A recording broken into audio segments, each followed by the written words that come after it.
Hello and welcome, and it's June 2002 in northwest France, and the world of sports car racing turns its eyes once again to Le Mans, the town that gives its name to the 13.6 kilometers circuit, sweeping curves, long straights and tight corners just to the south of the town centre. Early in the week, the Place des Jacobins is the place to be as the cars and the drivers assemble for the pre-race scrutineering and eligibility checks. Many of motorsport's most celebrated marques are back again, along with a sizable chunk of its driving talent, a testimony to the unique pulling power of the world's most prestigious endurance race. After wins both overall and in the main LMP 900 category for the last 2 years, the Audi R8 is again the car to beat. The Corvettes are here, ever popular, and with the snarl of their V8 Chevrolet engines, big contributors to the race's already staggering decibel count. For the officials, the engineers and the drivers, who must present themselves early in the week to the race organisers, Le Mans is an exploration of the sensory limits.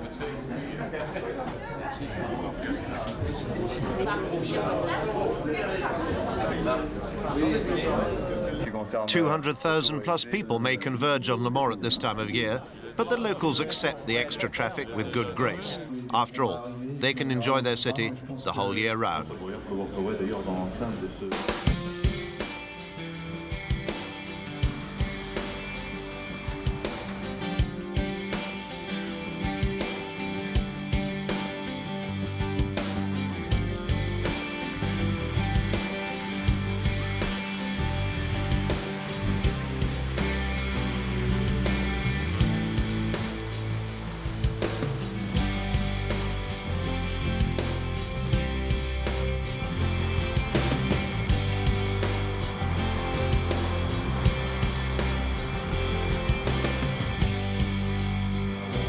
It's a lovely old city, but now the formalities are over, it's time to go practicing.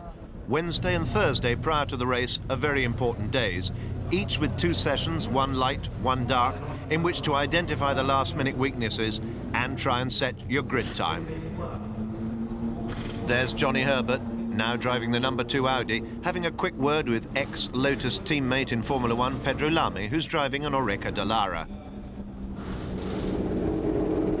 ACO bosses shake hands with Yves Courage, team owner, and the MG with young Johnny Kane at the wheel.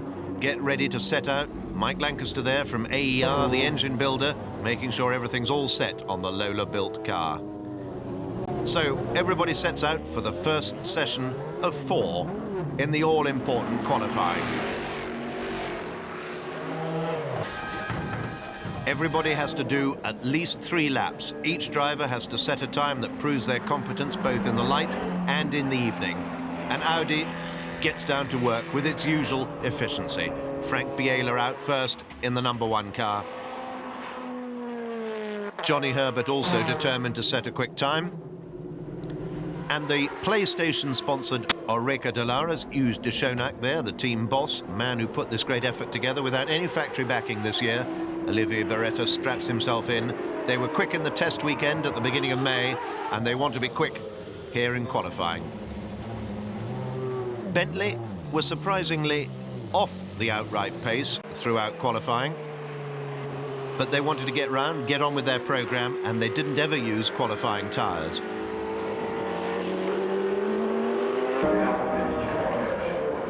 The Wednesday evening night session, it was a little bit cooler, and a lot of people were able to go much quicker than they had in the afternoon session. Brake discs aglow.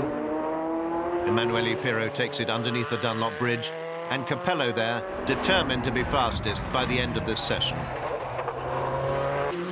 Which indeed he achieved, beating his teammate Biela Christensen and Pirro and Jan Lammers in the Dome Jug.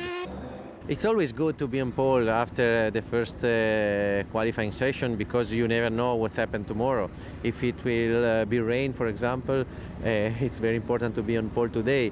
But as well, also I would say also to be on pole tomorrow night. It doesn't mean nothing, because you know it's such a long race. The pole position is just a question of I would say I was very proud last year to be on pole, and I hope to do it again tomorrow. But in terms of results for the race, it's not really important.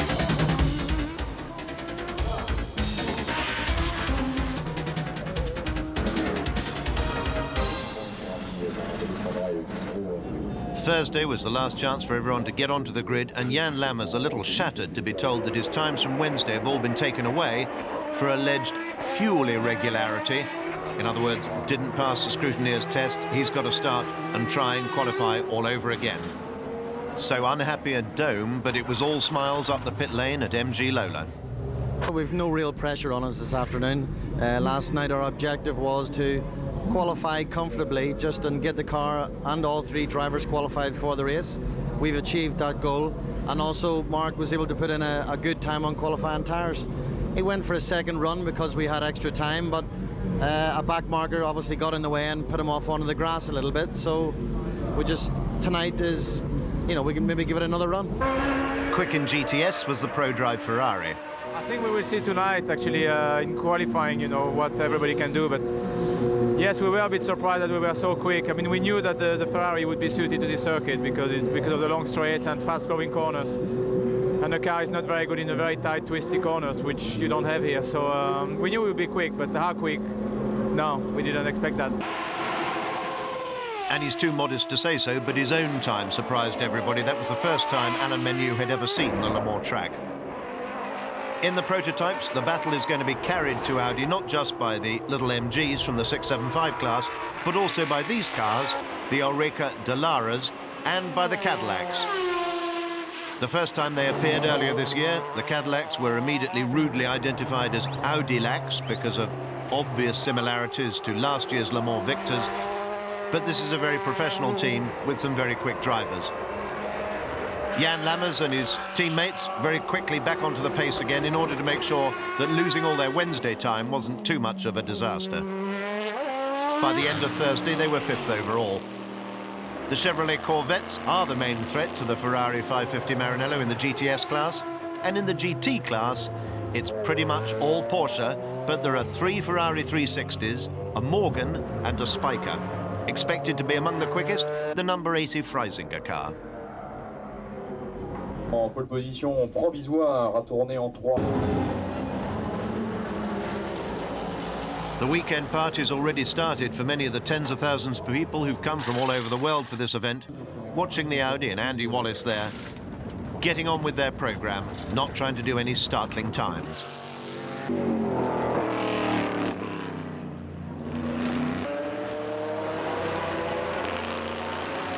The 63 Corvette, faster of the two.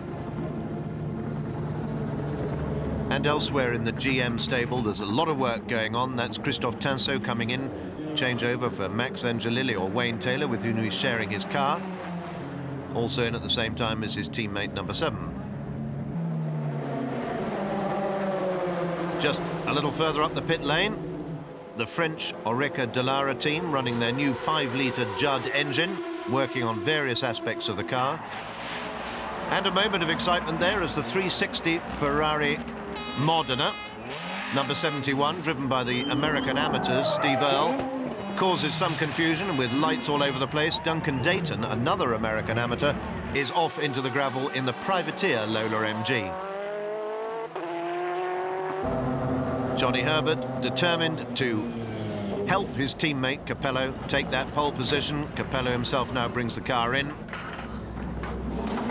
Few further adjustments to be made.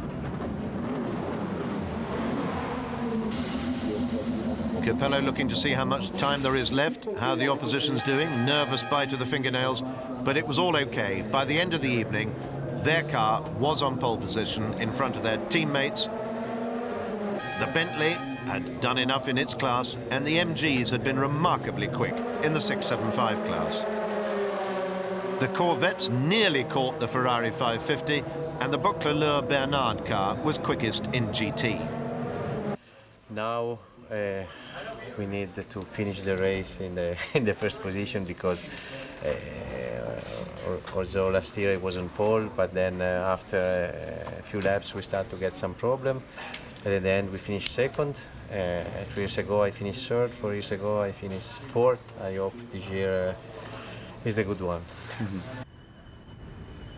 Friday is traditionally a rest day for the drivers, if not for the hard-working engineers. But there's always something else going on at Le Mans, and today the 1998 race-winning Porsche GT1 is being donated to the circuit's museum.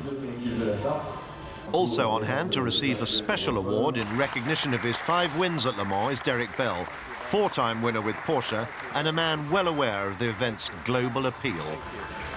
Wherever you go in the world, people say, "What do? You race cars? I thought you were a bank manager." And you say, "No, I race cars," and they don't know what you race. And then you say, "Well, you've heard of Le Mans?" "Oh, yeah, well, I won that." And they go, "Oh, wow, that is special." And that's not the only reason, but there's something incredible about it. You know, the size of Le Mans, the 8 miles, the speed.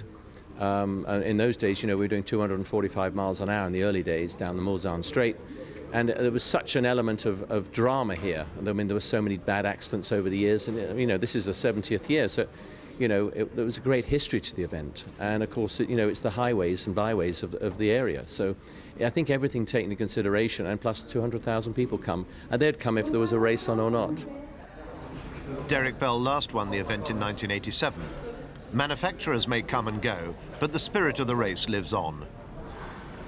Races change through the eras, and I'm sure in the early days when guys just turned up in their Bentleys and their Jags and sort of drove them over from England and then got in the car and did the race and drove home again, they've gone. I mean, that was like a club event in Britain, which we have today. But I think those days have certainly gone. And now, of course, we have a situation where it's very professional and it's sort of done at a much higher level. But there's still, I think, the driver's attitude to it is very special. And I think we all come to Le Mans with a great respect for the event and, of course, for the racetrack and what it can do for you at the end of the day. Always in demand by the media, Bell's pre-race preparations these days aren't nearly so demanding. It's the one race of the year that you really have to plan ahead. And it's really you really have to think about it around Christmas time and think, okay, I've had a bit of winter to relax and calm down after the season. And then to get into it, and you really have to start getting in shape. It's not only the physical side, but it's a mental attitude. Le Mans has something about it that you have to have a really strong mental attitude, which takes months to bring up to a level. And if somebody says to me, which has happened in the past, you know, hey, will you drive for us at Le Mans in 4 weeks' time? Often I'd rather not do it because I know that I've only got 4 weeks to prepare myself mentally for it. Bell's first win was with Jackie Ickx back in 1975 in a Gulf Ford. Few people can have made such a contribution to the race's history. I think it's because I've been here so many times. I raced here 26 times. I did the Grand Prix meeting here years ago. I did other GT races here, and I did the film with Steve McQueen here back in 1970. So I believe I'm pretty well associated with Le Mans, and it's like my second home. It has to be. It's the one racetrack I've raced at more than anything else in the world, and the one I guess I've been most successful at. So, in a way, it is a great honor and a great distinction to get it. But there are very few of us, when I look at it like that really probably deserve it, you know.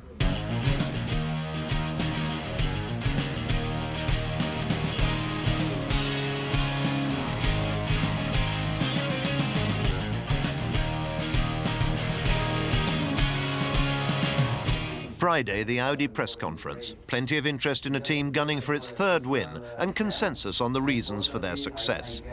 Preparation. The Audi approach to this event has been just unbelievable. Aligning themselves with the Jost team, I think, was brilliant because of the experience of that team here. And their engineering capability is so incredible. And then you look at every aspect of the servicing the cars, potential problems, to try to cover every angle possible. They're coming here to win. They're very focused and very well managed and very well run team. And of course, everybody in sports car racing will say, and of course, they're well funded. But Audi has stuck to this program. They didn't win and walk away. They've come back. This is their third year. They should be congratulated for that. They've managed to look at every possibility, really, and be prepared for it. You know, I mean, their gearbox changes are well known, but really just any problems that they have, they're on it and they're back out without losing, a lap. Which is really what you need here. We look at the time spent in the pits last year for the winners, and I think it was down to a half an hour, which is amazing.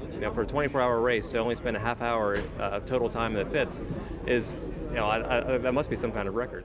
The difference between Audi and us is quite simple. They're an army, we're just a commando unit.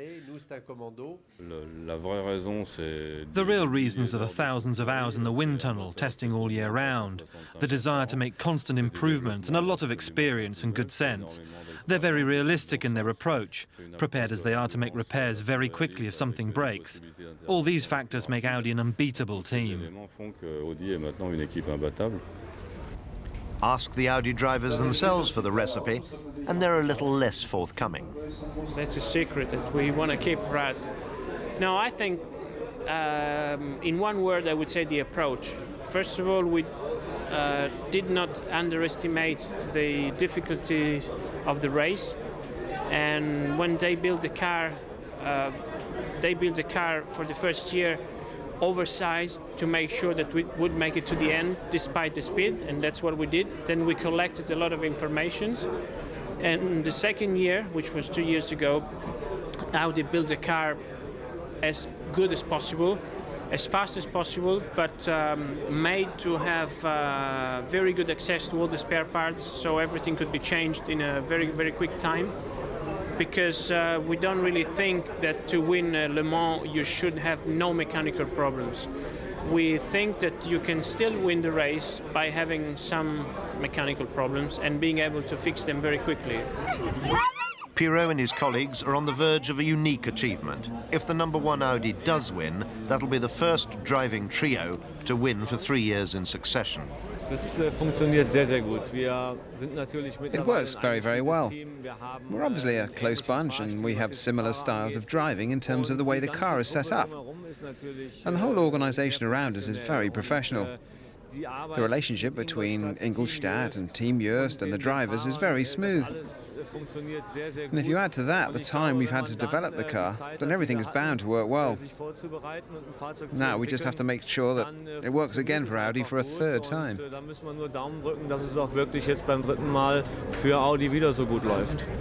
We are more or less the same body shape. I'm actually the smallest in that, but that is very well for the ergonomic, which you need for the seat, fitting the pedals and stuff, what you need to be able to absorb over the race, because it's a huge pressure on the body, it's a huge stress on the body, so obviously that is a good thing. What we like as well, we like drive the same setups of the car. We want the car to be pushed in the same way. This is very important. We have a fantastic machine from Audi, but it doesn't help if one the car to be pushed understeer, the other one would oversteer, or the one would like it very soft, or the other stiff. We are very, very near in that, and that means that we are all able to go on and drive as quick as consistent on a very high pace. There's already been speculation that if Audi win for a third time, they might switch their attention to Formula One. But the boss is going to give nothing away. If we are successful in winning for the third time, then the one thing I am convinced of is that we'll have a big celebration. Formula One would be a big step up, but at least one former world champion would like to see Audi try it. It depends on the strategy of the company, where they would want to be and how they would like to be looked upon. Obviously, they've really, really stepped up. I mean, they created a different dimension for themselves as far as being such a valiant and incredible player in the world of sports car racing, which in itself is quite a feat.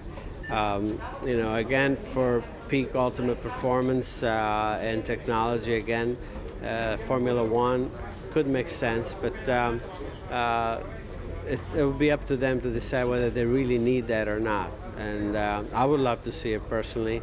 I'd love to see any company that's so much into the sport continue to support it, because this is all wonderful for the sport, of course. If Audi were absent next year, that would certainly create room at the front of the grid for their sister marque, Bentley, who might then be able to field more than one car. There too, though, everything's on hold until after this year's race. This is still very much up in the air. We'll be back with 2 or more cars, and that certainly stands. There's a lot of question marks in terms of the regulations. There's new regulations for 2004. Whether we continue to develop this car or build a new car for next year is still in the balance. If we don't build a new car next year, then we'll have a car to 2004 regulations, which on the face of it makes a lot more sense. However, we may miss the opportunity of winning the race next year if we don't build the car for 2003. But it's all up for grabs at the moment, and we'll hopefully be making a decision very shortly.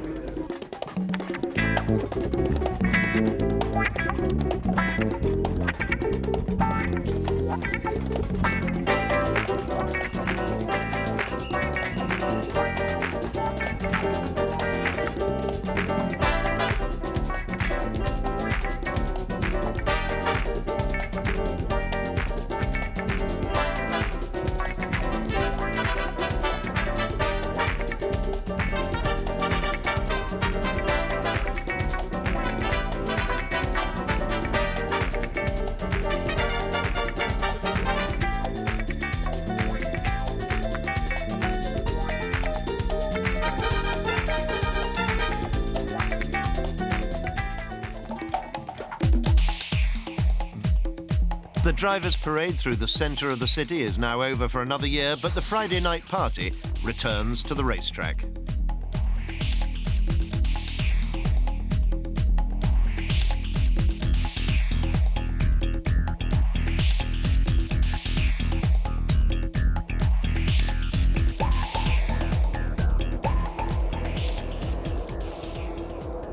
Early Saturday morning, race day, and after one feat of endurance the previous evening, the campsite's die-hard fans slowly start to prepare for another day.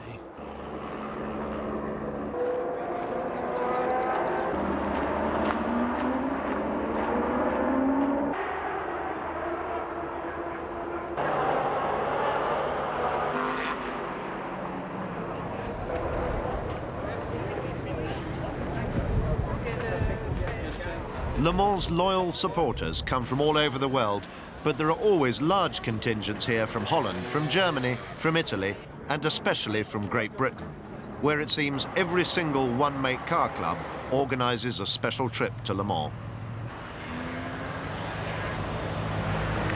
And most of the open two-seaters, one hopes, don't boil over in the traffic jams trying to get in. 220,000 spectators, 60,000 from Britain, at good business at the gates for the ACO.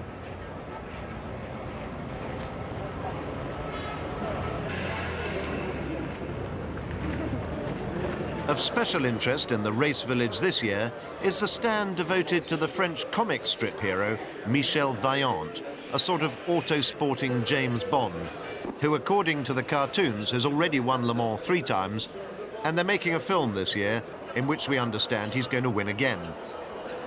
This has meant the addition to the grid of 2 extra cars for filming purposes, taking the traditional 48 starters to 50. Race morning, and the old Bentleys give a run to the new Bentley boys, and MG shows its prowess. The Paynos team flaunts the stars and stripes.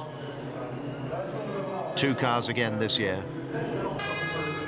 Whereas Audi, of course, have upped the ante by putting on a 3rd works car, as well as the privateer Team Go Audi Sport Japan car.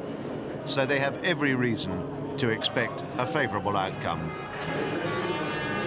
As the cars line up, down on the start line is last year's clerk of the course, all-time Le Mans hero and 6 times winner, Jackie Ickx. I have to try to imagine what the driver feels. And of course, I used to know that in the past. It's true that the 24 of Le Mans is a unique race, really a unique race. And that's the kind of race you like in your racing career, you like to win once. So all these guys who are driving these beautiful cars, I'm sure they must be anxious, no doubt. As far as the organizer is concerned, The aim is, of course, to have the most perfect race possible regarding mostly accident. I think a satisfactory meeting for me is the one who is done without any crashes, without anybody hurt, and I think that's the number one. Security remains the number one goal, from far away from the rest. At least the sun was shining and the forecast was good. Last year, I think it was really a terrible conditions for the 24s, because practically it never stopped raining, and more than that, the quantity of water on different locations on the track was different. So, as far as I was concerned, it was not difficult to neutralize the race, and I think I did neutralize the race 4 or 5 times at least. And apparently everybody was satisfied, because these cars today, with the width of the tires, although you have the rain tires on, are very, very difficult and very critical to drive. And putting the safety car on the track, I think it's quite a clever solution for motor racing today. As the Audi crews are presented, Herbert's crew and last year's winners, what does X think will happen? I don't believe you can make any prediction on motor racing, because although you are the strongest team, you have seen in the past that sometimes people who are not expected can win it too. That's a nice part about a 24 race. Although you are the leader, you have no guarantee of winning it.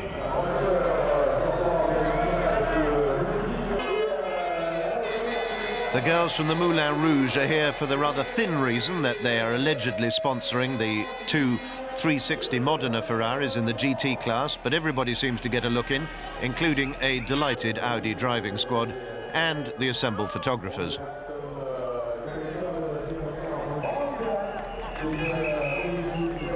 Not necessarily fireproof suits, but it all looks very nice on the start line. The doors are slammed, the belts are on, the flags and the anthems. There's very little time to go now before the start of the 70th running of the Le Mans 24-hour race.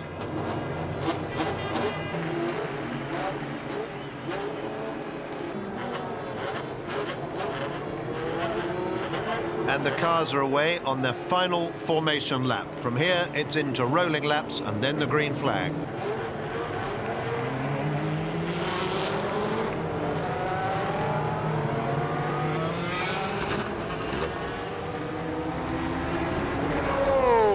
C'est extraordinaire! Une ovation magistrale pour les pilotes et les équipages au départ des 70e 24 heures du Mans. Allez-y! And so, with a tricolor in the sky from the French Patrie Française, the Air Force squad, the race cars finally begin to leave the crowded area in front of the pits, a time of great tension for every team, for every driver, as they follow the Cadillac pace car around for the last couple of times before 4 o'clock Saturday afternoon, the start of the 70th running of the Le Mans 24-hour race. There was a little hesitation by one of the MGs on getting away there, but all seems to be in order now. Coming down the new section of track, you can see that even the course car Cadillac bounces a little bit over the bump where the two types of tarmac join, which has been causing the drivers so much trouble during qualifying. Beyond Tertre Rouge and out towards the beginning of the long straight with the two chicanes, where formerly speeds used to exceed 240 miles an hour, but now we'll expect to see drivers up to around 215, 218 miles an hour in the quickest cars in the middle of the night. The grille de départ, the grid, headed by Johnny Herbert, who didn't set the time. That was Capello's time in the number 2 Audi in front of Biela and Krum, his two teammates. Sarrazin was quick in the Oreca de Lara. Jan Lammers back up to 5th. A remarkable time from the MG Lola in 6th place in front of the second Oreca de Lara, the first of the Cadillacs, Jan Magnussen's heroics in the recalcitrant Paynos, Tinso in the second Cadillac, and the field. Notable there, the privateer efforts of the Ascari Judd, South African Lookberger in 14th place, and the Riley and Scott, the last non-carbon fibre monocoque chassis in the LMP 900 class.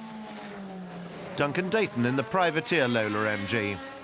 The two film cars called Leader and Vaillant, in fact a Paynos and a Lola.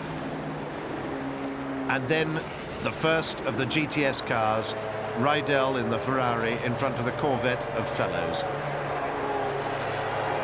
It makes a great sight as they filter slowly down the straight, warming the tyres, moving from side to side. A crowded GTS grid there from 31st through to 36th position on the grid. And up there in 38th, Lucas Luhr, the young German on loan from the factory to the Racers Group from the USA. First of the GT cars, very impressive time.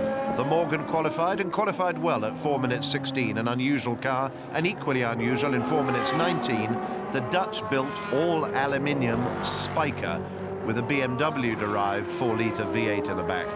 But it's here up at the sharp end of the grid that all the excitement is going to come in the next few hours. Johnny Herbert, proud to be leading around the field, his first works factory drive with Audi.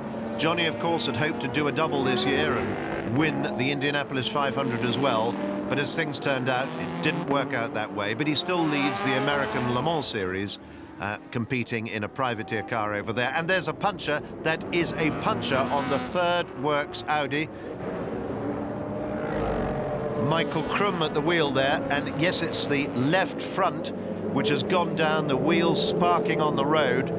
That is going to be a real problem. Now, I think that everyone is going to be allowed to go past him by the marshals. He's clearly got a problem. The Audi crew are waiting. Anthony Reid wails past in the MG, followed by the rest of the field. He is going to end up dead last at the end of this lap. After all that effort, it's a long way back from 50th place back up to third, which is where he ought to be at the start of the race.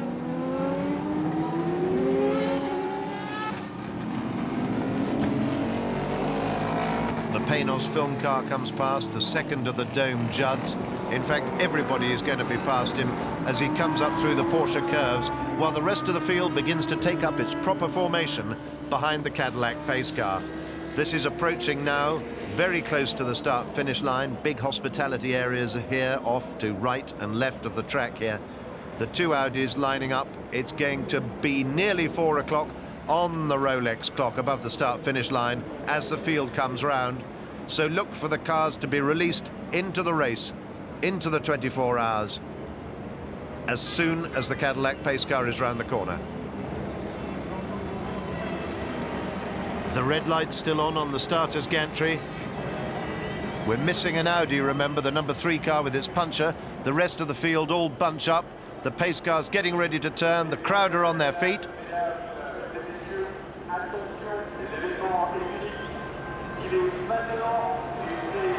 The Cadillac pace car pulls off, and it's Johnny Herbert in the yellow striped Audi from Frank Biela in the red striped one at the front of the field. The green flag's dropped, and away they go.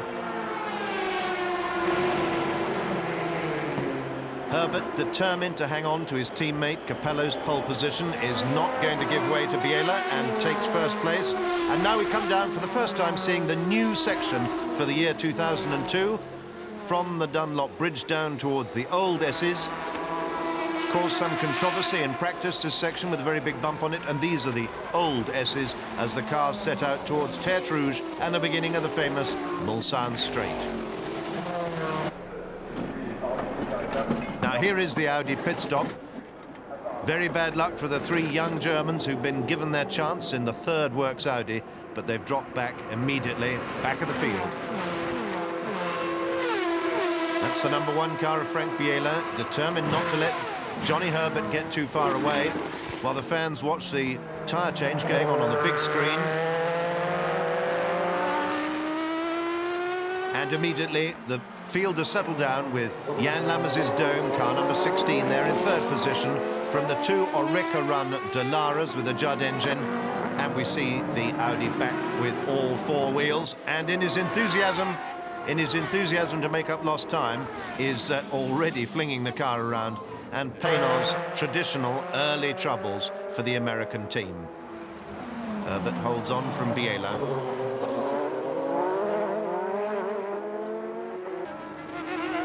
And the Bentley.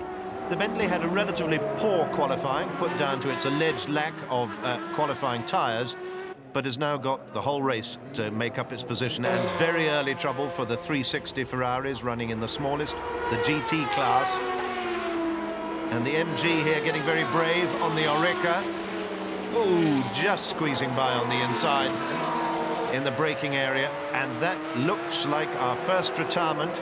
That's Mr. Terada, the Japanese veteran of 20+ Le Mans, with his Mazda engine WR, and looks like a very early retirement. Also in early trouble is the Stanton Hyde Hay Semi-Works Morgan, but in no trouble at all is Johnny Herbert in the number 2 Audi, leading as he pulled in for this stop. Hughes de Schoenack, overseeing the Oreca Dallara team, has a quick peek along to see what Audi are up to. And in the Bentley pits, a clean first stop for them as well.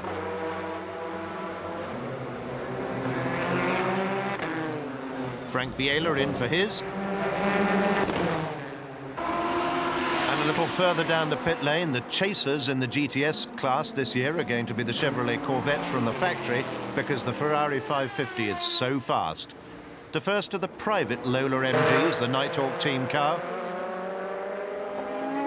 Now the order is reversed into the correct running order according to the Audi team. Number 1, Biela, number 2, Herbert. And this is the private Japanese run, number 5 Audi, being driven at the moment by Hiroki Kato. Team Go has been at Le Mans for many years, and they've entered under the banner of Audi Sport Japan. Excitement here at the chicane, while one of the Cadillacs, I think that's JJ Lehto, it is JJ Lehto, outbraking the MG. That's the first time the Cadillacs managed to do that in all the running they've done at Le Mans so far this week. And at the end of the first hour, here we have the board then showing the number 2 car, the yellow flashed Audi, leading car number 1 from the second Audi, and so on down the order. Note the position of the 2 MG Lolas in 7th and 8th, and the privateer Audi there in 9th, the Japanese car.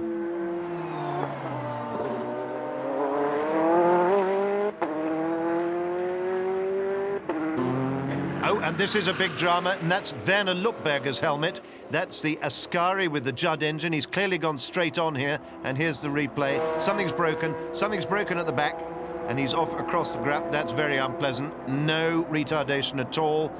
Right back across the track. Just as well there was nobody coming. Across the track and gliding on across the gravel trap with apparently no further slowing down at all. That is a very hard impact. That's a very hard impact indeed for the young South African. Werner still at the wheel and talking to the marshals. That really is a remarkable, remarkable lucky escape for Werner Luckberger, but the end of the road for the 1-car Ascari team. And that's the Nighthawk, the privateer Lola MG. Had a little moment off into the gravel there. They'll soon get out of there, though. And first look down into the GT class, the 4th of the classes, showing the number 80 Porsche leading it. And this is part of the excitement of Le Mans, that Riley and Scott there nearly tangling with the class-leading GTS Ferrari 550 Maranello. Tom Christensen, athletic as ever, while he prepares to leap in to take over from Frank Biela. Twice the former winners, this pair added to by Emanuele Pirro are going to be very hard to beat.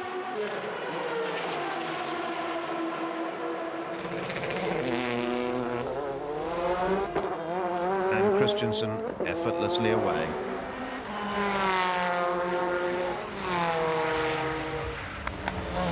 But he's managed to rejoin only just in front of Johnny Herbert, and it is still Johnny Herbert on at least his 3rd stint by this stage as the afternoon progresses. Some trouble in the 675 class for the Rock Reynards there, and a very, very crowded corner here at Arnage. The Dallara Judd gets trapped by the 2 leading Audis while it tries to get round a Porsche, who in turn have got other prototypes up in front of them to negotiate. Traffic at Le Mans is always a feature. It's one of the key threats to the quick drivers throughout the race.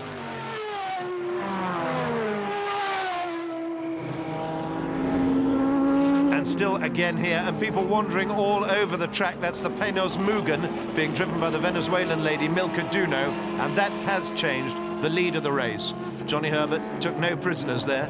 Tom Christensen trapped behind the slow Peños Mugen, and he's nipped past. Here we see it again. In fact, Christensen was very lucky not to be taken off there by the rather errant Venezuelan lady. And a puncher, and that is Olivier Thevenin. Yes, indeed it is, in Luc Alphin's car. Now, there's been a lot of talk about all the new gravel that's been put down in the gravel traps this year. Some say it's very sharp, and we've had that first one, you'll remember, to this car, the number 3 Audi, right at the beginning of the race. Philip Peter being strapped into the number 3 Audi now. And a moment under braking there for the Pescarolo car, who smacks into the 28 Roch Reynard with the Lehman VW engine. But they both managed to get away with it and negotiate Arnage safely.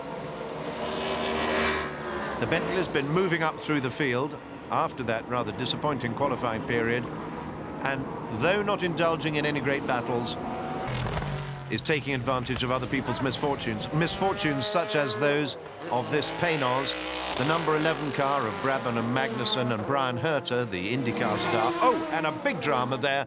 That is the Dutch Car Sport Holland car, Mike Hetzeman's team, and that has taken a big gouge out of the front wing of that car. That will take a long time to repair, while the Cadillac team await the return of Christophe Tinsault.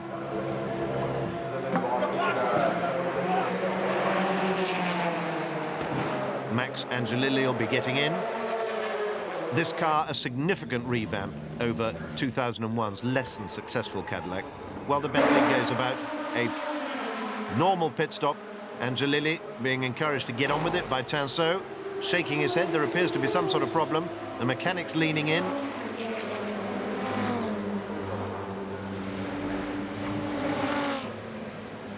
Another tight sequence at Arnage between the 550 Maranello and the Courage with the Judd engine.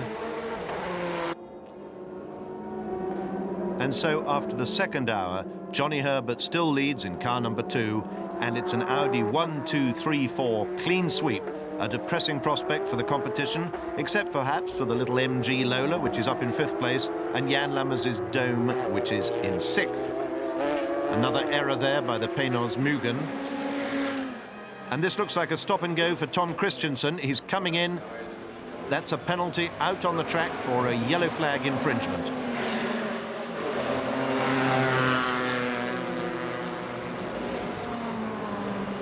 There's massive global media coverage, but trackside there's English radio and worldwide web coverage, which comes from Radio Le Mans.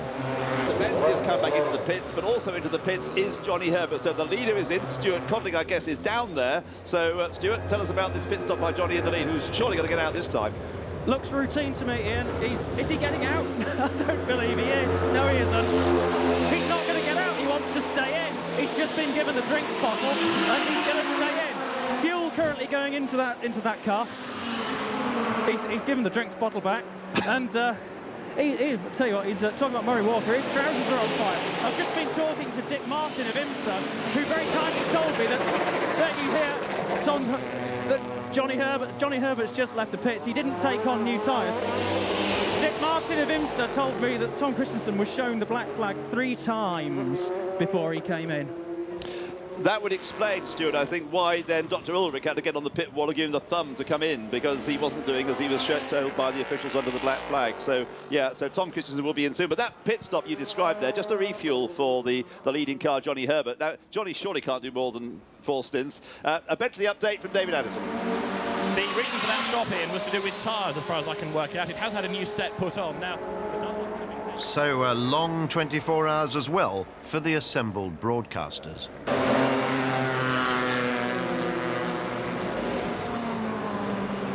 Now That's probably going to get Tom Christensen's temperature level up a little bit, while one of the Rock Reynards, that's the number 28 car, I think currently being driven by Mark Smithson from England, buries itself in the gravel, and the marshals obligingly pull it away.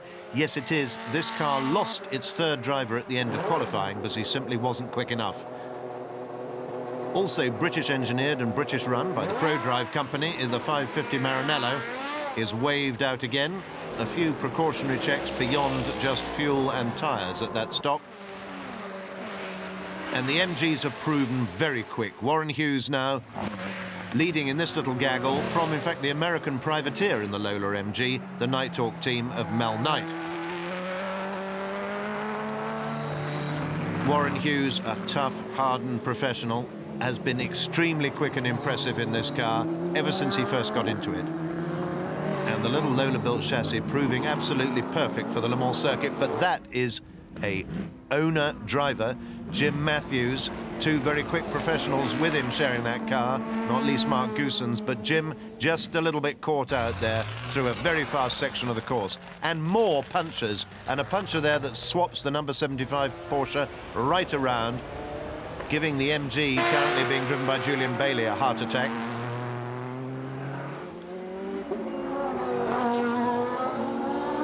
The number 3 Audi had caught up superbly from their very first lap delay, and finally Johnny Herbert comes in for a stop.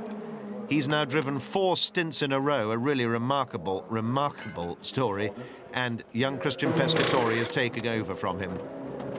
Tyre technicians test the temperature, and the Michelins get slapped onto the Audi. Now at the front of the GT class, it's all between cars number 80 and 81. And they're first in GT and 26th overall, the two young Germans who've been loaned by the factory to Freisinger Motorsport and popped in to share with Romain Dumas. Both very quick lads indeed. And Warren Hughes, job well done, great stint, comes into the MG pit. Anthony Reid there having a quick look. And Johnny Kane strapped in the car, and away he goes. Right up on the rev limiter there as he takes it away, and a quick stint from Warren Hughes. Very pleased with the way I've adapted. The car, I have to say, is absolutely stunning. The balance stays with you throughout the whole. Well, I did 2 stints on 1 set of tyres, and it's just an amazing car to drive.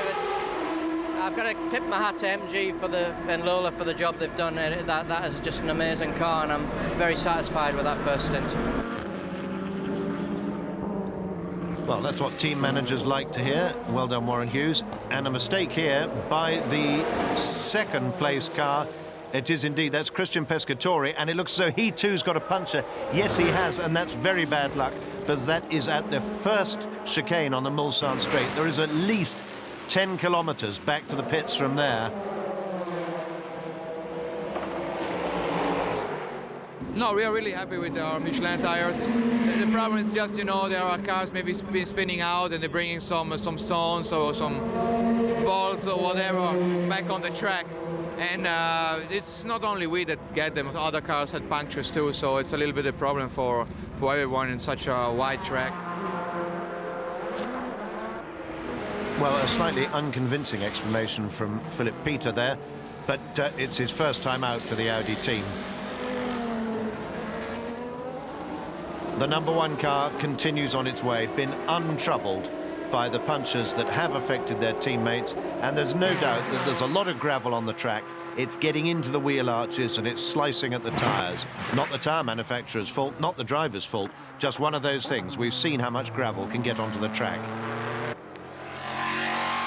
And another car travelling very slowly is once more the 3rd Audi, and that's another rear puncher. Marco Werner at the wheel there with that very distinctive pink helmet, and he's got a long way back as well. No such drama for the MGs. Johnny Kane putting in a tremendous stint, and once more it's a puncher stop for Audi. Philip Peter, who we just saw being interviewed there, is jumping into the car.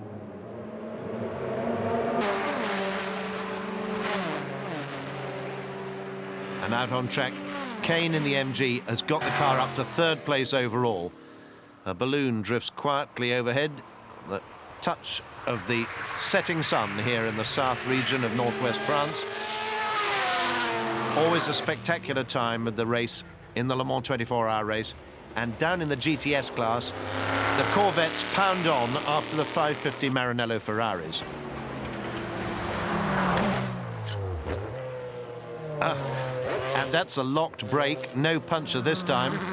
That's the Racers Group car with Kevin Buckler leading from Sears Point in California. The car he shares with Lucas Luhr and Timo Bernhardt. And so in the 675 class, it's all MG at the moment. MG Lola's first and second by a long way, and more dramas for the non-Porsche members of the GT class. This the second of the JMB run Ferrari 360s. And for the first time on board with young Ian McKellar. And look at that setting sun. This is on the Dome Judd with Kondo, his teammate, the Japanese pop star. And that is very difficult. 300 kilometers an hour and being overtaken by an Audi with the sun in your eyes, not what you necessarily want.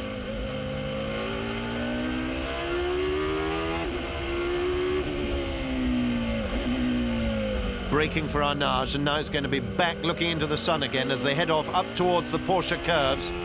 From the outside, that Dome Judd sounds a great deal noisier than it does on board. And he's trying to let somebody by. Yes, come on, he says, come on, get past, get past. He knows there's a chicane coming up. Get past me.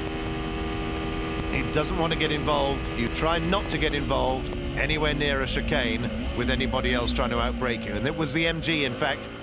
The MG has gone screaming past him, and young McKellar's perfectly happy about that. In fact, with Anthony Reid at the wheel, this MG is really pressing on, bouncing over the curbs, squeezing past the inside of the number 15 Ulrika de Lara, and Anthony absolutely determined to press on while he whips past Pedro Lamy, the ex-Lotus Grand Prix driver from Portugal.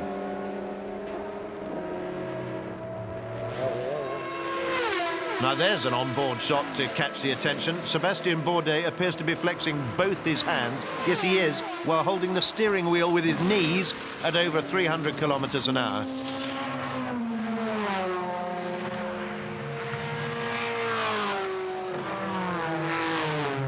Dusk beginning to fall here down in the Porsche curves, and this is trouble. There is trouble here for the number 5, the Go Team Audi Sport Japan car. And that looks like cooling trouble, working on the radiator and associated plumbing. The Bentley did have some trouble earlier on with its turbo compressor. Wallace now at the wheel. The Audis are a few laps ahead of us, so that's not encouraging. But for the rest of the cars, you know, there's actually a pretty good battle going on behind them, and we're in the thick of it. So, you know, we're counting on a reliability, and you know, hopefully we won't have any more problems like we already have. And the speed seems to be about on par with everyone else, so it's actually quite a good race. Well, I think we'll second that. It's an extremely good race, because behind the Audis there is a great deal of activity between the MGs, the Bentley, the Cadillacs, and the Ulrika de Laras, with an occasional hint of excitement from the Pescarolo Courages with the twin-turbo Peugeot engine. And here are 3 of those cars all battling with each other, while the sister car, Pedro Lamy, now out, has a regular stop, and the Bentley comes in for his... Well, the cameraman nearly got knocked over there by the enthusiastic mechanics. Le Mans pit lane always incredibly crowded, and you have to take care for yourself.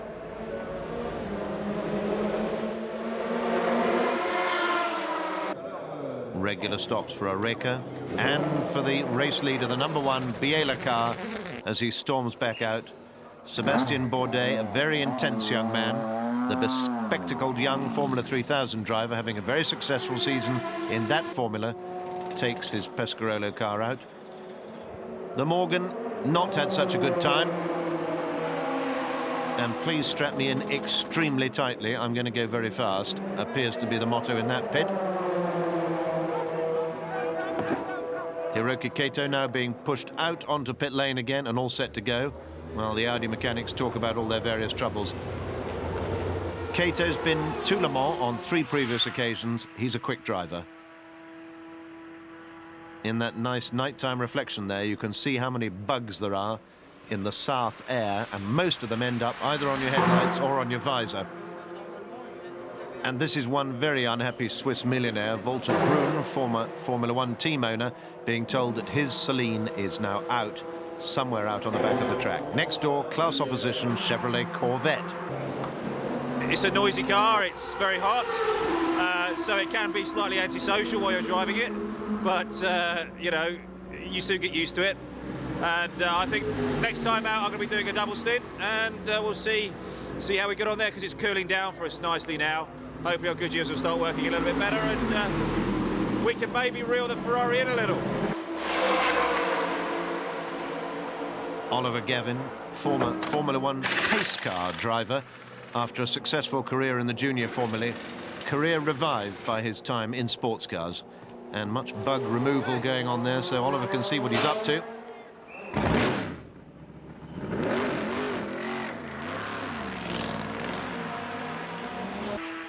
No mistaking the noise of the Chevrolet Corvette. The funfaire's in full swing.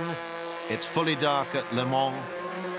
And Dindo Capello there checking out what's happening on the screen, and that's the number 72 Porsche, had a big off and clattered into the barriers, but he may just get back to the pits from there. Oh, now we see what happened. No wonder there's so much dust hanging in the air, sending everybody, as he's going back into the barriers, everybody else onto the gravel on this side. That's a new gravel trap since last year and allows a little bit more runoff space. Gearbox dramas in the Oreca de Lara pit, and another puncher for Luc Alphin's car. They've had incredibly bad luck. And wheels are very, very difficult to get off once they've got that hot and done that much damage. The number 7 Cadillac pushed back into its garage. That's a bad sign. That means more than pit lane repairs. And here is a fire. There's a fire on the main straight here, and that car is well and truly alight. We're going to find out who that is in a minute. But that car, this is the Nighthawk pit. The cameras are here because that car is the private Lola MG of the Nighthawk team, and it looks as though they're going to be buying at least half a new car after this in order to keep competing. That is a very big fire. The marshals at work, Capello looking concerned. There may have been a moment when they thought it was an Audi, not the Nighthawk Lola. All we know is telemetry went dead and there was a big fire on the track, and the TV went to the Audi. We thought it was them because we had no idea, and then we pretty much knew it was us. So, and driver's okay, obviously that's most important. We were having some little problems with some electronics on the car, but you know, it was running great there towards the end. I mean, we had some problems first hour, got it going back out, and everything. It was running very strong. We were coming back up the field, and he just went into the second chicane. He said a big burst of flames jumped in the left side of the cockpit, and luckily he got out, and that's most important. So, not surprisingly, the organisers have decided to bring out the safety car. Now, with such a big field at Le Mans, what you do is have 2 safety cars while the shutters come down on the Nighthawk team pit, traditionally a sign that it's all over for that team at Le Mans. So the running order after 8 hours is Audi, Audi, Audi, with MG still annoying the Audis in 4th place, but that car looks suspiciously like an MG pulled over on the side of the track. The number 1 Audi motors relentlessly on through the night. And the Bentley continues to pull itself up through the field. Routine servicing here. Leitzinger at the wheel, and it looks as though he's not changing for either Wallace or Van der Poel. And that's MG. Well, we've been in the top 4 or 5 for hours. From the end of the first hour, I think, was in the top 5, and then we were 3rd for the best part of an hour, and 4th pretty steadily after that. So the car is very, very good. It's obviously fast, and it's very sad that one of the things that we haven't had any problem with at all, being the transmission, should give out now and give us this problem. An obviously tired and frustrated team manager Hugh Chamberlain there, speaking on behalf of the entire MG and Lola and AER squad. Audi back in again, and their problem is still worrying about tyres. We have a system, as you might know, which is monitoring the tire pressure all the time and sending a signal to the pits, besides also having a warning light in the dashboard to prevent, because when the tire goes down, if you're not slow down, you can have a problem, big problem. But this, only tells you that you have to stop. It doesn't repair the tire.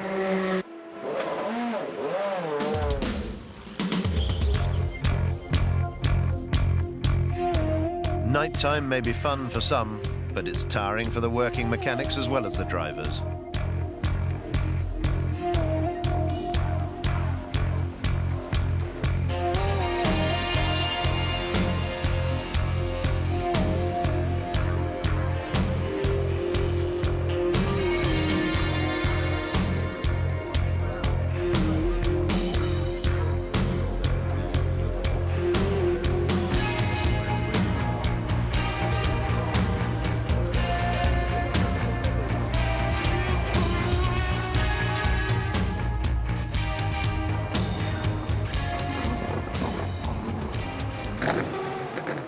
Christophe Tinceau brings in the number 6 Cadillac for Max Angelilli to take on.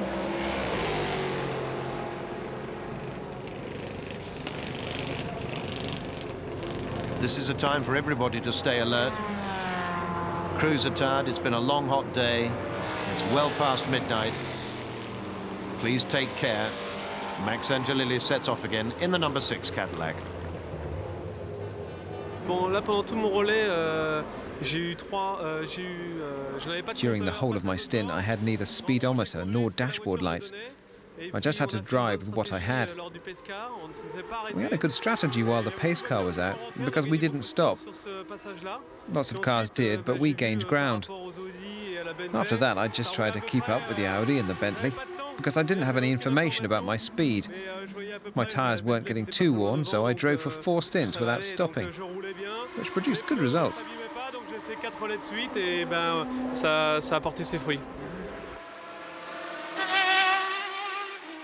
Tough to drive at Le Mans at night without any instrumentation. And here's another of the French entries, and this is the number 18 Pescarolo Courage, spinning on its own oil, pouring oil out from underneath the engine. The turbo's reheating all the fuel gases, but he's not going to get a fire there, but that is not a good place to stop. And we think there's going to be a lot of oil on the track just before the chicane. The engineers from Sodemo who work on that engine having a good look into the bowels of the V6, but clearly that's a pretty big problem. And yeah, look, those are the red and yellow oil flags there, warning the drivers of danger. And also the reflections on the track allow you to see just how big the marbles, the little bits of accumulated rubber and tarmac and grit and gravel there already are on the side of the track. That plus the new slick of oil means it's pace car time again. Some cleaning up to do after Eric Ellery's engine went in his Pescarolo. It's the Le Mans 24 hours. It's all about finishing at 4 o'clock tomorrow. There'll be other cars pulling out before then.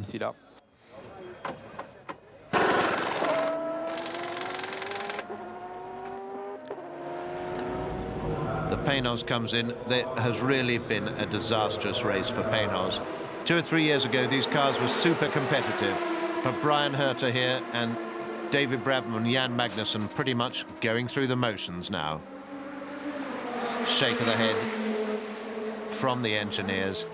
Doesn't look good for the Pénaud team. The number 2 car storms on through the night. Andy Wallace just out of the car, hot and sweaty inside that closed Bentley. And the Pénaud mechanics try and wind each other up.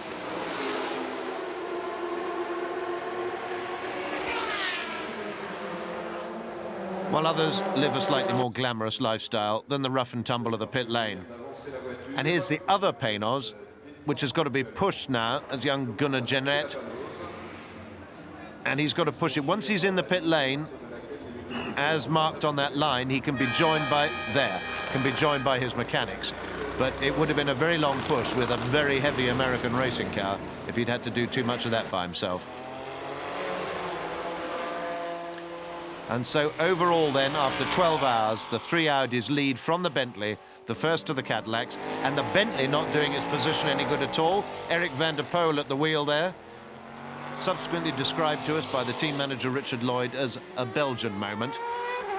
But everybody's doing it. That's the number 80 class-leading Porsche in the GT class. And with a bit of luck, he gets to rejoin without causing too much trouble. 63, still pursuing the Ferrari. Lying in second, Oliver Gavin out, but he's not going to have to pursue the Ferrari anymore because that is the 550 Maranello on fire. A fire started by an electrical short, and sadly that brings a great run to an end. Good news, however, go Navy, it says on the front of the Chevrolet Corvette. Trying not to look pleased at others' misfortunes is one of the great arts of Le Mans pit lane. Frank Biela waits to go. A large and comfortable lead.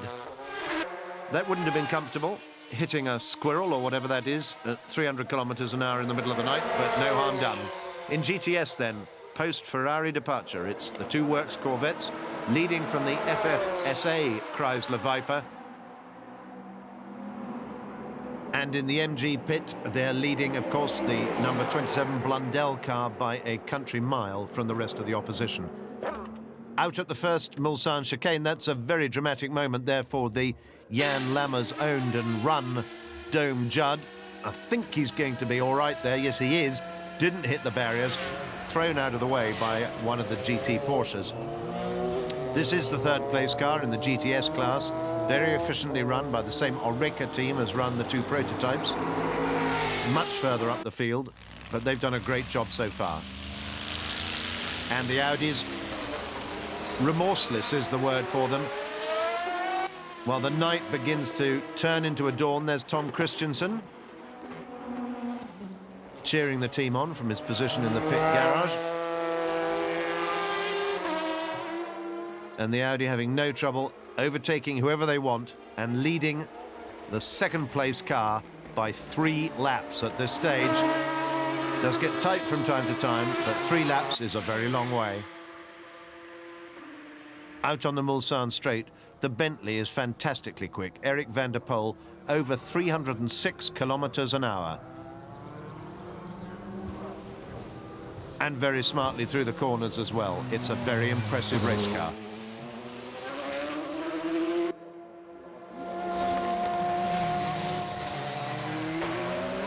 Biela in the Audi is just a shade faster, 308 kilometers an hour, but the Audis, the Bentley and indeed the MGs are all right up there at the top of the speed charts.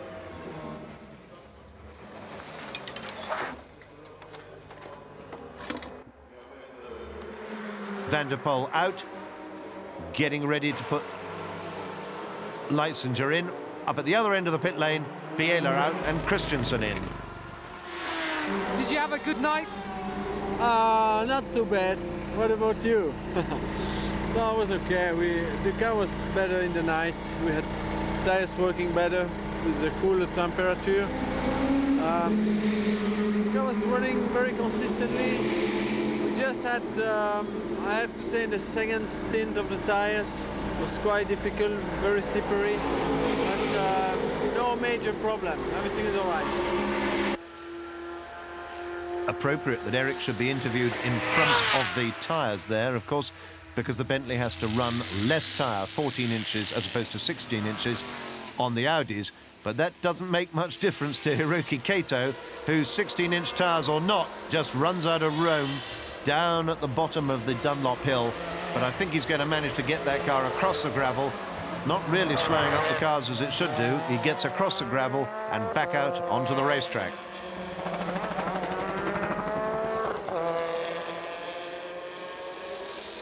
Now, after that spin we just saw on the Mulsanne straight, that is once more the Lammers Dome Judd in the pits for some remedial work of some sort. Audi's first, second and third, with the Bentley fourth, the first of the Cadillacs fifth, and the first of the Oreca Delaras now in a strong-looking 6th place.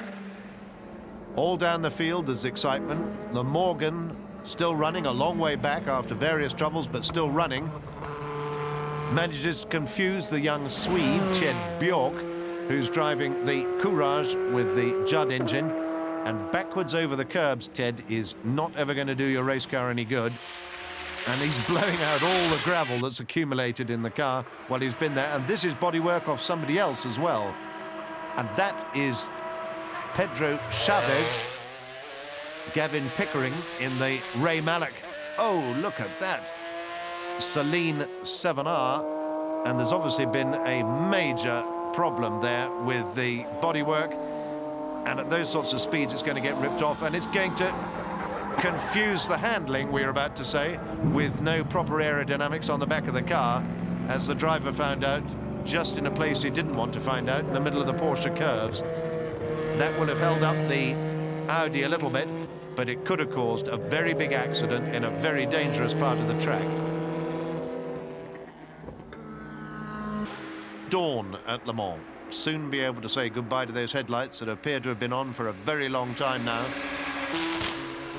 And Kato looking worried about some sort of problem on the Audi. You could see him looking over his left shoulder there. The mechanics have got a whole spare rear end ready. He's come in, they're going to refuel him anyway. But a couple of the engineers leaning over, and it looks like what they're going to do is change the steering wheel. Incredibly complex parts on these cars, worth tens of thousands of dollars with all the electronics on them. And that has indeed done the trick. Hiroki Kato, just with a new plug-in steering wheel. It's not even a wheel, it's a yoke with all the electronic switches on it. That appears to have cured the problem. No need for the spare gearbox, thank you very much.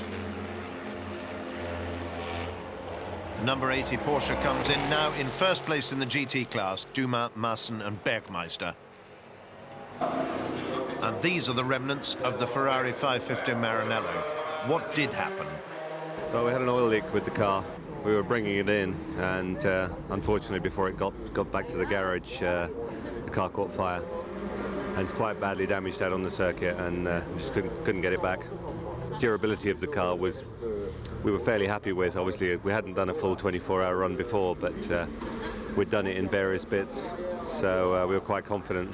And it's a real shame because the team worked really, really hard and have done a superb job to get us to the level we were at. Big smoky problem there for the Cadillac. The number 6 car, Tasso, at the wheel there. And that's a puncher that's turned into a much bigger problem now. That looks like damage to the whole of the rear of the car.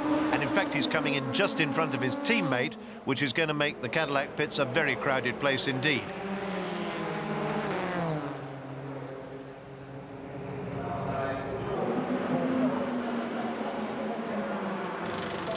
JJ Leto getting out of the number 7 car, but there's a lot of work to be done on the number 6 car. That looks as though it could include suspension damage and not just to the bodywork. And that, sadly, is the end of MG's challenge. The Lola-built, AER-engined MG, a cloud of smoke, tells its own sad tale. The engine obviously comprehensively gone. A great run it's been by McGarrity, Blundell and Bailey, and a deserted pit tells its own story. In GTS now, the Corvettes, first and second. The number 52 Chrysler, the blue FFSA car, is in third place and being pursued closely by the first of the Sherrow cars, number 50. Everyone's allowed to be tired. That was Emanuele Pirro having a moment of concentration. But his teammate out there in number 1 has lapped faster than anybody else, over 230 kilometers an hour, and another puncher. This to the number 2 car, and that looks as though that's Pescatori again at the wheel. Johnny Herbert there with his mechanics staring at the screen in disbelief. Look at how much rubber comes off that car. The whole of the back end of the car settles down. This is just before the Indianapolis corner. But Capello has managed to bring it round and slithers to a halt. He'll be glad to get out of that. A very nasty moment indeed. In the Cadillac pit here, Angelilli gets out, and that's a little flash fire which the pit lane marshal very promptly puts out. It's been a long, hard night for everybody. And there is someone very firmly in the barriers. We're going to see if that looked like one of the Cadillacs. Marshall standing in a very exposed position to wave his yellow flag there. It is one of the Cadillacs, and it's the number 6 car. It's the number 6 car. That is Angelilli at the wheel. We've just seen him go away from the pits, and he's stuffed it into the barriers at Tertre Rouge, but somehow has managed to get the car out and started again. This is a number 3 car with the whole of the back end off. The whole of the back end is off the Werner, Philip Peter, Michael Krum car. But very little working room in the Le Mans pits, but he manages to get away, and after the repairs he's underway again, but he's lost about 10 minutes there, so that's definitely back to 3rd place. The number 1 car as well, Biela is already strapped in, but they can't get it started again. It never looks like a panic. It always looks as though they know what the answer is going to be. The number 1 car pushed into the garage. Engineers set to work. The Team Joest Audi mechanics extremely efficient. But while this is happening, Johnny Herbert, having another very strong stint at the wheel of the number 2 yellow Audi, is able to put a lap back, pull a lap back on his teammates. He's just got to drive quickly and sensibly now, and he should be able to close the gap to see if he can. No, but it's not going to be that long. The ever-efficient Audi team have got Frank Biela out again, and he accelerates away into the now building heat of Sunday at Le Mans. But the Oreca de Lara team are pretty highly trained as well, and they've been doing some rapid work in the garages. I'm very happy because the pit crew has just put in a great performance, changing the gearbox in 6 minutes 10 seconds. That's even a little quicker than Audi. It was a great effort because it means we've held on to 5th and 6th place in the LMP 900 class, which puts us second only to Audi.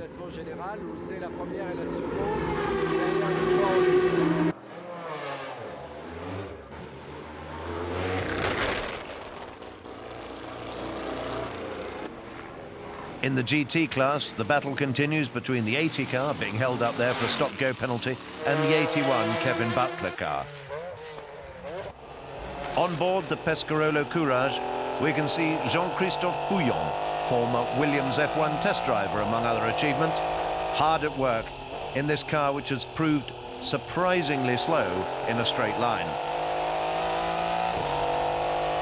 Nevertheless, out on the Mulsanne Straight, it's still over 300 kilometers an hour and still time to flex those aching fingers.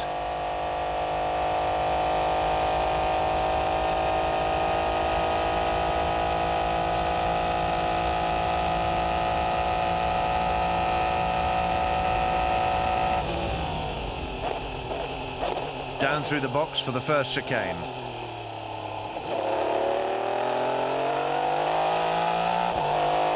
Gently over the marbles, back onto the power, and on towards the second chicane.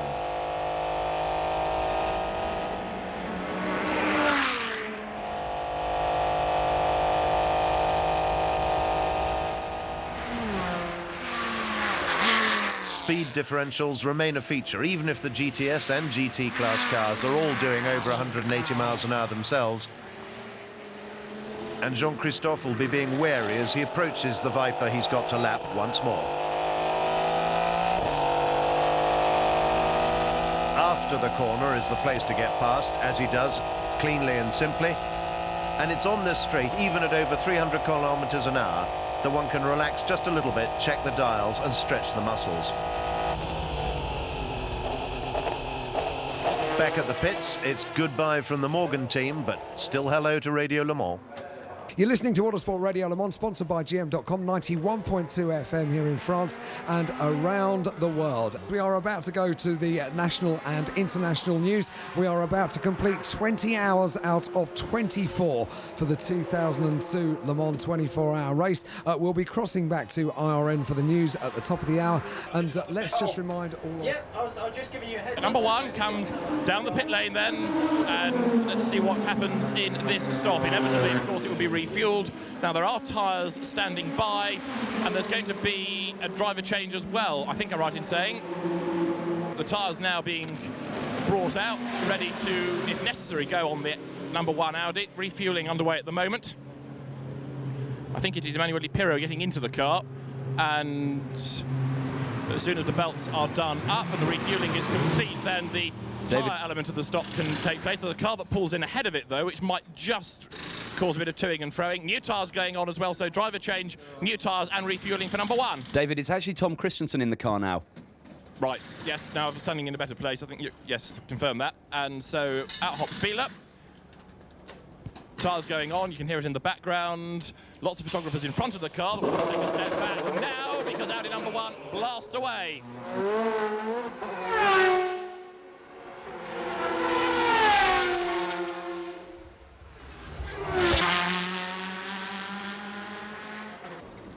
And a thank you from the world's media gathered here at Le Mans to the Audi PR team for a job well done. Meanwhile, out on the track, Tom Christensen not taking any prisoners. He may be a long way ahead, but the best way to keep your concentration up is to keep racing hard as he dives inside the Cadillac at Arnage. Van der Poel gets into the Bentley. We had a problem at the end of the first hour. We'd got to 4th place within the first hour, which we felt we deserved. Then we had a compressor for the turbo boost unit break and cost us a few minutes to set that right, but it put us back down to 18th place, and it took us till after midnight to fight back up to 4th place after that, which we've held ever since. So yeah, not quite straightforward, but we're glad we're here at the moment, hoping it'll be this way in an hour's time. Alistair McQueen, Richard Lloyd and all the boys should be pleased as the number 3 Audi comes in for a regular stop.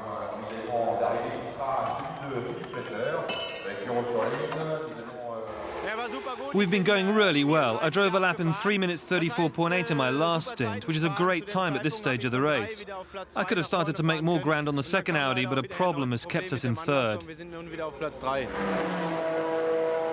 Kevin Buckler and his 2 young German colleagues are only just ahead of the number 80 car in their class.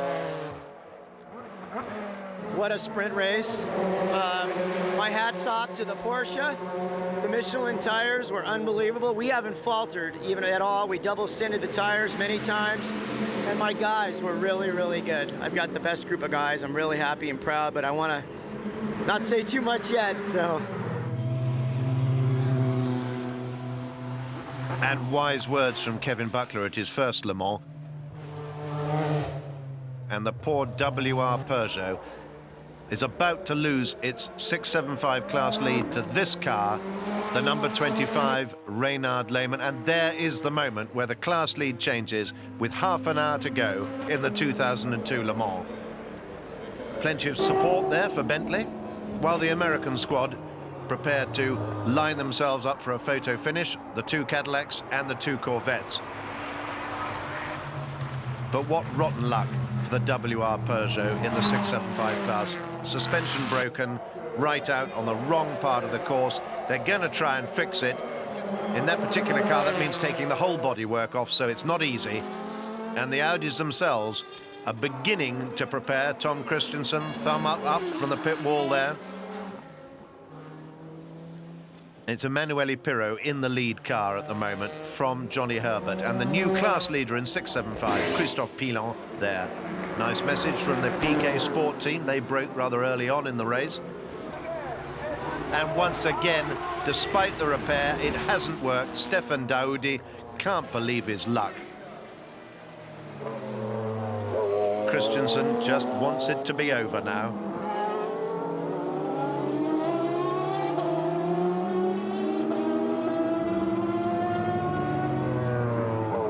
It's always the same at Le Mans. Triumph and heartbreak. A real tragedy for the little WR team. But the Audi team now in formation. Christensen sitting nervously on the pit wall. But they are now in line abreast. First, second and third. With the Audi Team Japan car getting in on the act and joining the queue in 4th place of the cars you see there in picture now. Christensen's given his flag. He's all ready to wave.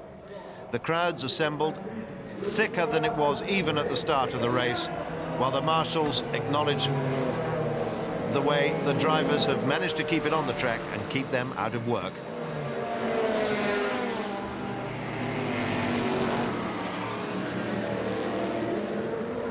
The little red and blue Reynard is, of course, now the class winner and the sole survivor in the 675 class, so they've joined in as well, as has one of the GT Porsches.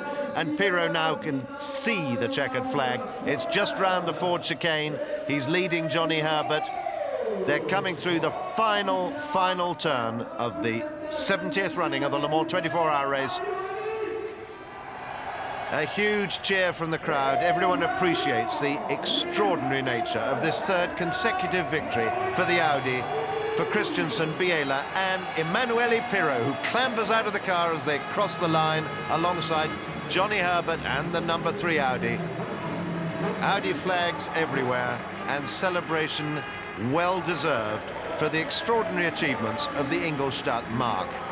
Johnny Herbert's also going to try and get out of the car and take great care not to knock Emanuele off the track, who is quite rightly overjoyed.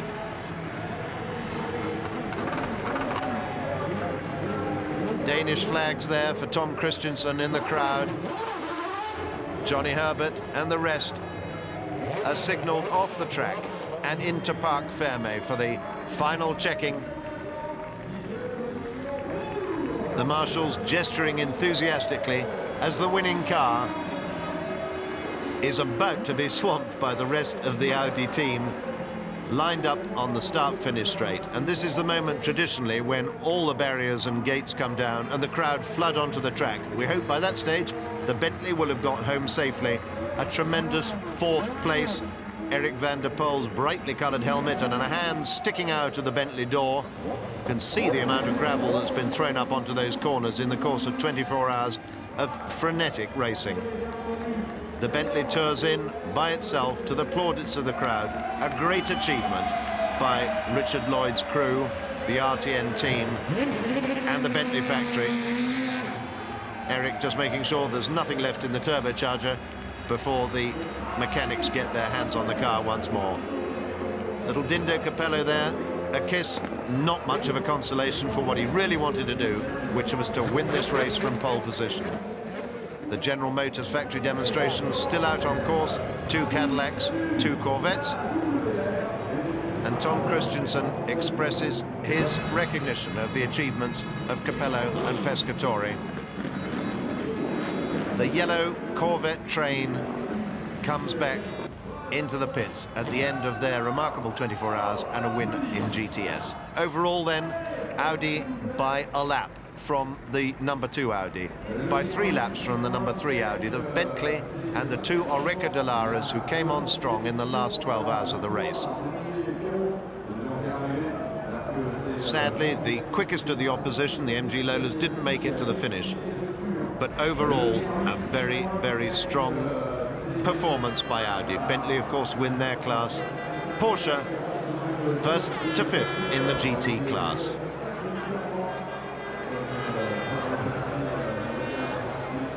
And in GTS, Corvette confirmed there in front of the 2 Vipers and the first of the Salines. But there's no doubt as to who the day belongs to overall. It's a dream come true for us.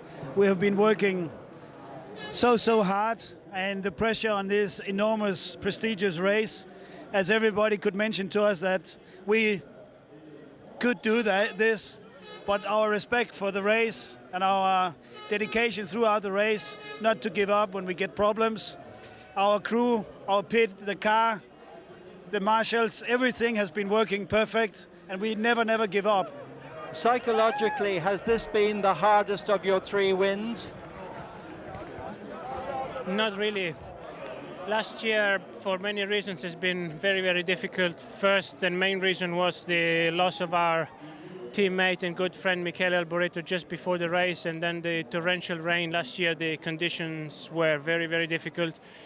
This year, although we took it as another Le Mans, but a lot of people told us about this 3 years in a row, same team, which never happened before, and slowly we started to believe, and we started, my legs started to shake. Fortunately, the race has been hard enough, and there was a lot of competition between us until the last half an hour to keep me busy. I think my job was easier than these guys in the pits watching. So Pirot, Christensen and Biela raise the silverware. An extraordinary third victory in a row. Monsieur Cosson, the boss of the ACO, gives the manufacturer's prize to Dr. Ulrich, whose team has really achieved something quite remarkable.